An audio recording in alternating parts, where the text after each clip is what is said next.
মুরলির তারিখ 10ই ফেব্রুয়ারি 2025। মুরলির শিরোনাম, তোমরা পিতার দ্বারা যে অদ্বৈত মত পাচ্ছ সেই মতে চলে কলিযুগী মনুষ্যক সত্যযুগী দেবতা গড়ে তোলার শ্রেষ্ঠত্ব করতে লাগবে। প্রশ্ন, সকল মনুষ্য মাত্রেই দুঃখী কেন হয়েছে, তার মূল কারণ কি? উত্তর, রাবণ সকলকে অভিশপ্ত করে দিয়েছে, সেজন্য সকলে দুঃখী হয়েছে। বাবা উত্তরাধিকার দেন, রাবণ অভিশাপ দেয়, এটাও জগতের লোক জানে না। বাবা উত্তরাধিকার দিয়েছেন বলে ভারতবাসী এত সুখী স্বর্গের মালিক হল, পূজ্য হল। অভিশপ্ত হলে পূজারী হয়ে যায়। ওম শান্তি। সন্তান সকল এখানে মধুবনে বাপদাদার কাছে আসে। সভাঘরে যখন আসো তখন দেখা যায় থমে ভাই বোনরা বসে, তারপর দেখা যায় যে বাপদাদা আসে তখন পিতার স্মৃতি আসে। তোমরা হলে ত্রাপিতাভমার সন্তান, ব্রাহ্মণ এবং ব্রাহ্মণী। সেই ব্রাহ্মণে তো পিতা ভাঁকে জানেই না। তোমরা সন্তান সকলে জানো, পিতা যখন আসে তখন ব্রহ্মা বিষ্ণু শঙ্করেরও নিশ্চয় প্রয়োজন হয়। বলাও হয় তিমুতি শিব ভগবানুবাচ। এখন তিনজনের দ্বারা তো বলে না। এই কথাগুলো বুদ্ধিতে ভালোভাবে ধারণ করতে লাগে। দেহদের বাবার থেকে নিশ্চয় শুভর উত্তরাধিকারী পাওয়া যায়, সেই জন্য সকল ভক্ত ভগবানের থেকে কি চায়? জীবন মুক্তি। এখন জীবন বন্ধন। সবাই পিতাক স্মরণ করে যে এসে এই বন্ধন থেকে মুক্ত করুন। এখন তোমরা সন্তানরাহে জানো যে পিতার আগমন হয়েছে। কল্প কল্প পিতা আসে।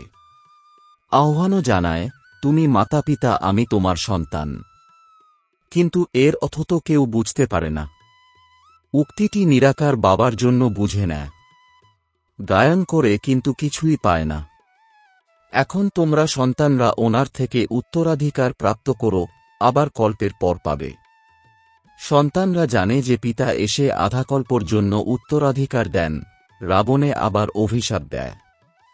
জগতের লোকে এটাও জানে না যে আমরা সবাই অভিশপ্ত। রাবণের অভিশাপ লাগার জন্য সবাই দুঃখী। ভারতবাসী সুখী ছিল। এই লক্ষ্মীনারায়ণের রাজ্য ভারতে ছিল।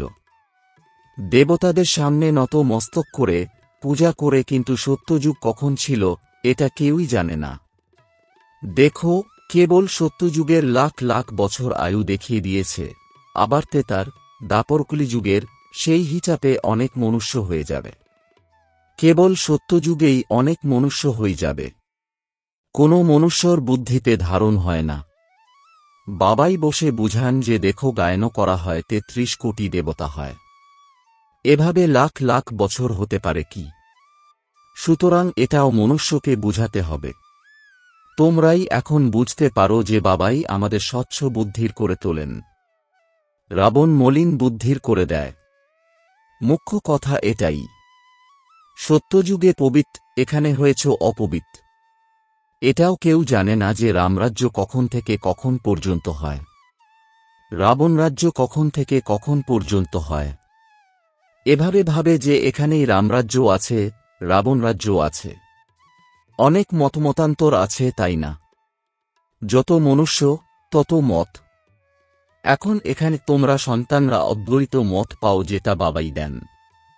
এখন তোমরা ব্রহ্মার দ্বারা দেবতা হচ্ছ। দেবতাদের মহিমা গাওয়া হয়, সগুণ সম্পন্ন, 16 কলা সম্পূর্ণ, সম্পূর্ণ নিবিকারী। কিন্তু তারাও মনুষ্য, মনুষ্যর মহিমা কেন গাওয়া হয়? নিশ্চয় পার্থক্য থাকবে, তাই না? এখন তোমরা সন্তানরাও পুরুষার্থর কানুসারে মনুষ্যকে দেবতা করে তোলার তব্য শেখো। কলিযুগী মনুষ্যকে সত্যযুগী দেবতা করে তোলা অর্থাৎ শান্তিধাম, ব্রহ্মাণ্ডর এবং বিশ্বর মালিক করে তোলা, এটা তো শান্তিধাম নয়। এখানে তো নিশ্চয় করতে লাগবে। সেটা হলো মিষ্টি শান্তির ঘর। এখন তোমরা বুঝতে পারো যে আমরা আত্মারা মিষ্টি ঘর, ব্রহ্মাণ্ডর মালিক। সেখানে সুখ দুঃখ থেকে উপরাম হয়ে থাকো।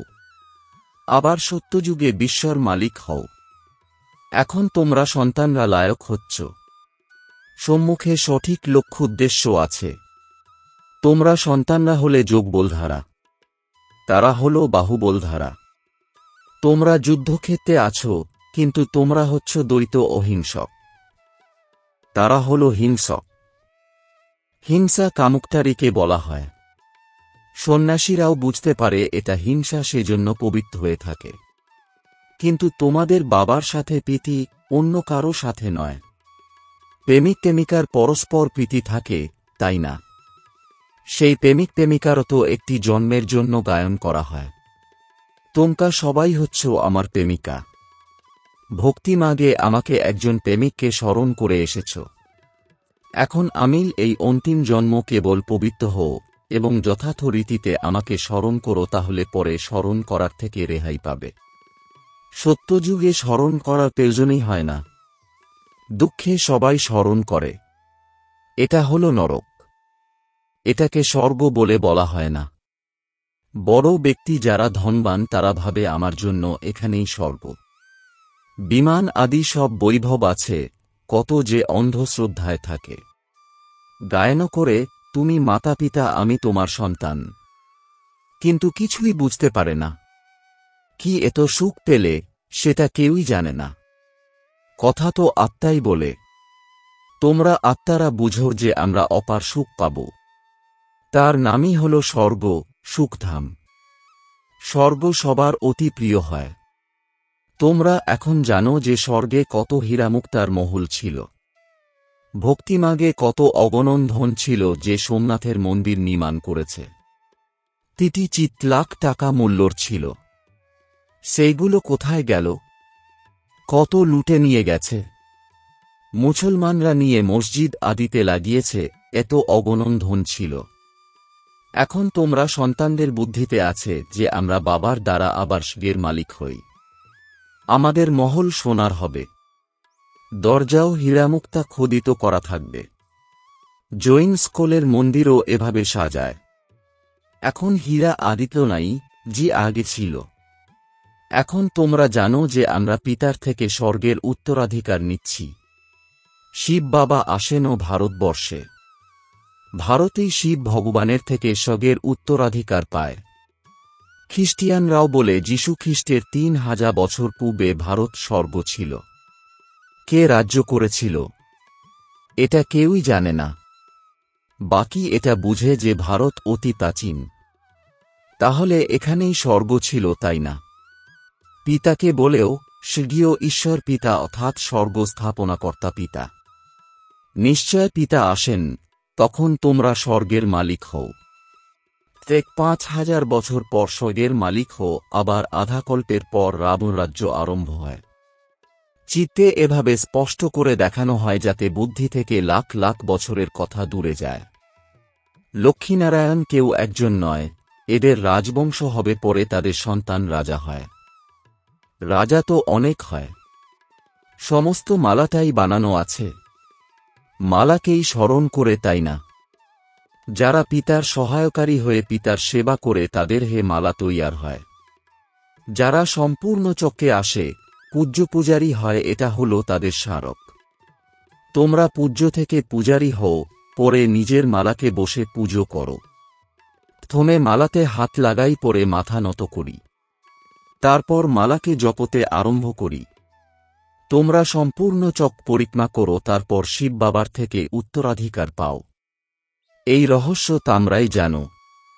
মনুষ্য কেউ কারো নামে, কেউ অন্য কারোর নামে জপে, কিছুই জানে না। তোমাদের এখন মালার সমস্ত জ্ঞান আছে, অন্য কারোর এই জ্ঞান নেই। খ্রিস্টিয়ানরা কি বুঝতে পারে এটা কার মালা জপে? এই মালা তাদেরই যারা পিতার সহায়কারী হয়ে সেবা করে।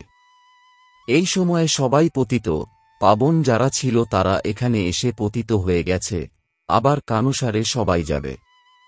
কানুসারে আসে, কানুসারে যায়। কত বোঝার কথা। এটা হলো বৃক্ষ। কত ডালপালা, মঠপন্থ আছে।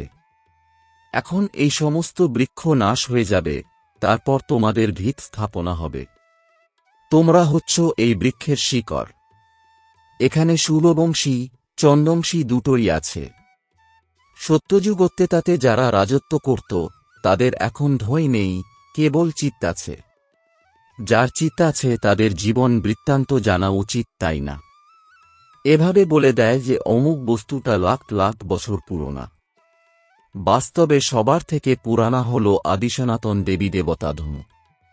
তার আগে তো কিছু থাকতে পারে না। বাকি সব 2500 বছরের পুরানা বস্তু হবে, তল থেকে মাটি খুঁড়ে বের করে, তাই না? ভক্তিমাগে যে পূজা করে তারা পুরানা চিত্ত বের করে, কেননা ভূমিকম্প আদিতে সব মন্দির খসে পড়ে, আবার নতুন করে নির্মাণ করে। হীরা, সোনা আদির খনি যেগুলো এখন খালি হয়ে গেছে, সেই সবগুলো আবার সেখানে ভরপুর হয়ে যাবে। এই সমস্ত কথা এখন তোমাদের বুদ্ধিতে আছে। পিতাই বিশ্বর ইতিহাস ভূগোল বোঝান। সত্যযুগে কত কম সংখ্যক মনুষ্য থাকে, পরে বৃদ্ধি হতে থাকে।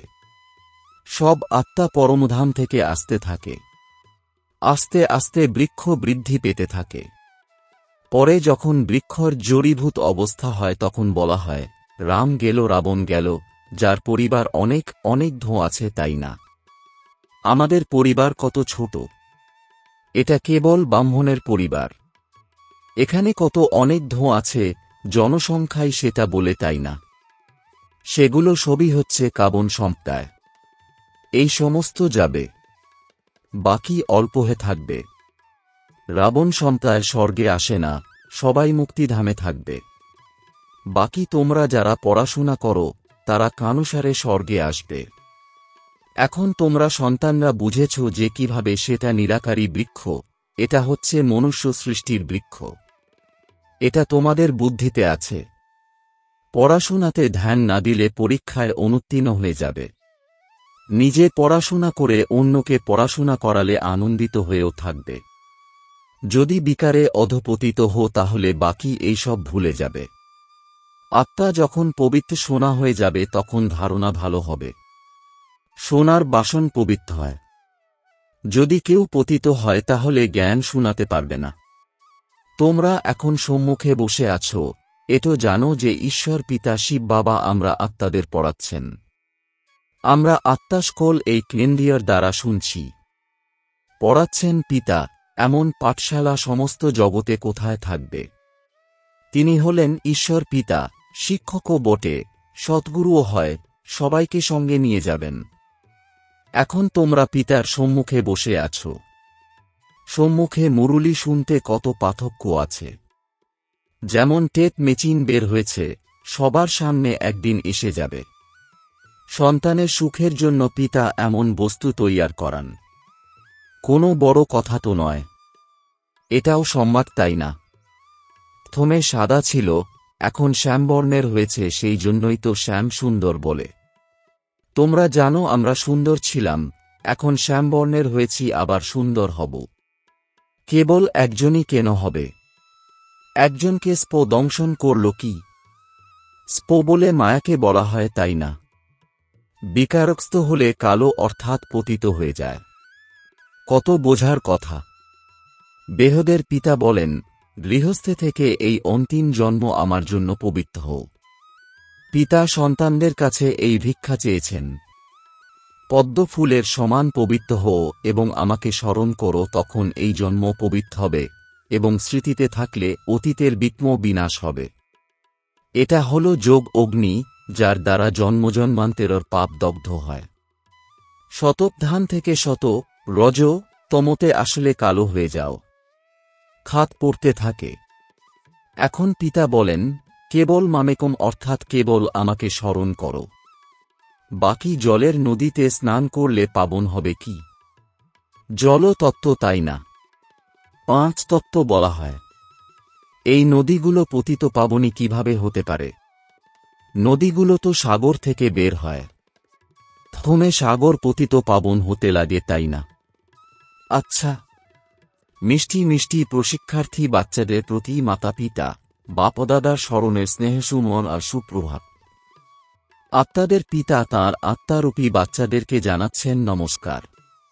আচ্ছা, ধারণার জন্যে মুখ্য সার 1. বিজয় মালাতে আসার জন্য পিতার সহায়কারী হয়ে সেবা করতে হবে। একজন প্রিয়তমের সাথে সত্যিকারের প্রীতি রাখতে হবে। এজনকেই স্মরণ করতে হবে। 2. নিজের সঠিক লক্ষ্য উদ্দেশ্য সম্মুখে রেখে সম্পূর্ণ পুরুষার্থ করতে হবে। দ্বৈত অহিংসক হয়ে মনুষ্যকে দেবতা করে তোলার শ্রেষ্ঠোক্তব্য করতে হবে। বরদান, বিজয়ীবোধের নেশার দ্বারা সদাহসিত হয়ে থাকা সমস্ত আক্ষণ থেকে মুক্ত ভব। এর বিস্তার, বিজয়ী রত্নের স্মারক হল পিতার গলার মালা আজও পূজা করা হয়। সেজন্য সদা এটা নেশা থাকতে লাগে যে আমি বাবার গলার মালার বিজয়ী রত্ন, আমি বিশ্বের মালিকের সন্তান। আমি যেটা পেয়েছি সেটা অন্য কেউ পেতে পারে না। এই নেশা এবং আনন্দ স্থায়ী হয়ে থাকলে তখন যে কোনো আক্ষণের ঊর্ধ্বে থাকবে। যে সদা বিজয়ী সে সদাহসিত হয়ে থাকে। একমাত্র পিতার স্মৃতির আক্ষণেই আক্ষিত হয়। স্লোগান, একজনের অন্ততে মগন হয়ে যাওয়া অর্থাৎ একান্তবাসী হওয়া। ওম শান্তি।